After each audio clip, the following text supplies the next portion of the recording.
Welcome to LHS Bandroom. I'm Bob C., and today we're going to talk about counting rhythms and subdividing the beat. We're going to move from the Kodaly system, which counts rhythms as ta, ta, ti, ti, ta, and move to the standard system, which counts rhythms as 1, 2, 3, and 4. So everybody remembers Kodaly from elementary school, and they had the 4 quarter notes, so it went ta, ta, ta, ta. And then you would have eighth notes that went T, T, T, T, T, T, T, T, and you would clap your hands. And sometimes it would get really crazy, and you'd mix it up, and you'd have ta, T, T, T, T, ta. These are all great examples. Here's the classic ta, ta, T, T, ta. Ta, ta, T, T, ta really is like the greatest hits of the Kodaly system. The problem with this system is that all the tas look alike. You have no way of knowing if you're talking about the first ta, the second ta, the third ta, or the fourth ta. It becomes even more complicated when you look at eighth notes. I mean, look at them. They all look the same. How can you tell which one you're talking about? So instead of thinking about eighth notes and quarter notes, let's think about little red houses. There's one red house, there's 2 red houses, there's 3, and now we have 4.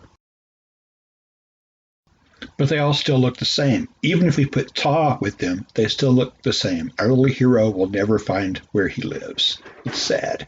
The same thing with quarter notes. They all look the same. If we put ta with them, they all look the same. So how do we fix this? With numbers. Now we know where the quarter note lives. Think of the number as where the notes live. So now we have eighth notes, and they all look alike. And if we're using Kodaly, they still all look alike. T, T, T, T, T, T, T, T, T, T. Imagine a neighborhood that looked like that. How would you ever find where your house is?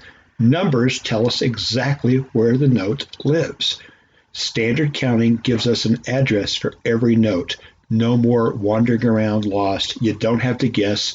You know exactly where it is. 16th notes are a mess in Kodaly. Tiki, tiki, tiki, tiki. Who can keep track of that? But with numbers, it becomes very clear where you are. 1 and 2 and 3 and 4 and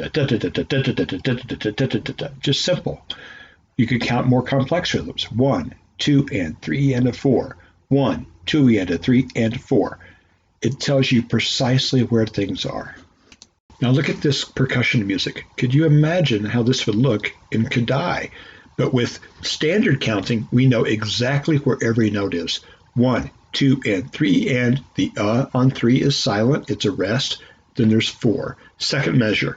1 and the 2 is silent because it's a rest. The and of 2 has a note. The 3 is silent because it's a rest. The and of 3 has a note, and then 4 and on down the page. Everything exactly where we know where it is. If you have to correct a specific rhythm, you could say, look at measure 4, beat 3, the E of 3, and you know exactly where you're talking about. Take a few seconds to clap through these rhythms, pause the video if you need to, and you'll see how you can count through these rhythms and know exactly which note you're talking about. Okay, so here we have a real-world example with the accent on the and of 1. Here's an example of the accent on the E of 2, and you know exactly what they're talking about when your director says you need to play the F sharp on the of beat 4 in measure 6. You know exactly where you need to go. Okay, so far we've looked at notes that all look the same, but what about rhythms like this that mix eighths with sixteenths? We know that an eighth note equals 2 sixteenths. So if we tie these together, it's just the same as an eighth note. So we tie that together, and it looks like that. Here's another popular combination. How do we do this? Once again, we know that an eighth note equals 2 sixteenths. And so we take the 2 16th notes and tie them together, and the rhythm is 1 and. What about rhythms where you have sixteenths that aren't in pairs? Look at this. Again, we can tell exactly where everything goes by putting in the counting, and a hard rhythm just became a lot simpler. 1E, a 2E, a 3E, a 4E, Okay, so let's look at a dotted eighth and 16th. This is a real familiar pattern. You see this all the time. A dot equals half of the note value, and so a dotted eighth note is like an eighth note plus a 16th. So here you see the tie going from the 1 all the way over to the and. You're holding it through E and then you rearticulate on the 1, a 2, a 3, a 4. The parentheses are used for notes that you don't attack. You're holding through those. You still have to count them to be sure that you're accurate, but you don't play them. So what happens when we turn this around and put the 16th note first? Still thinking one E and but we only play one E. The and is held out, so it's 1E, 2E, 3E, 4E.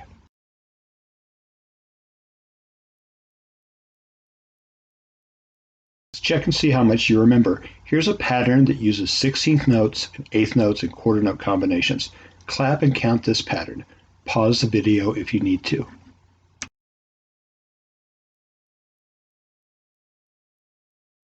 And here it is written out. 1E and a 2 and a 3E and 4. 1E and a 2 and a 3E and 4. Is that how you did it?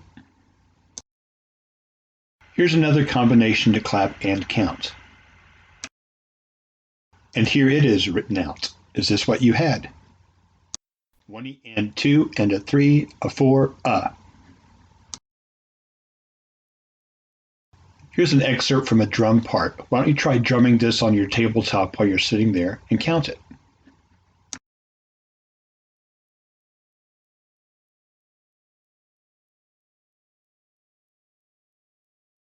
And here it is with the count written in.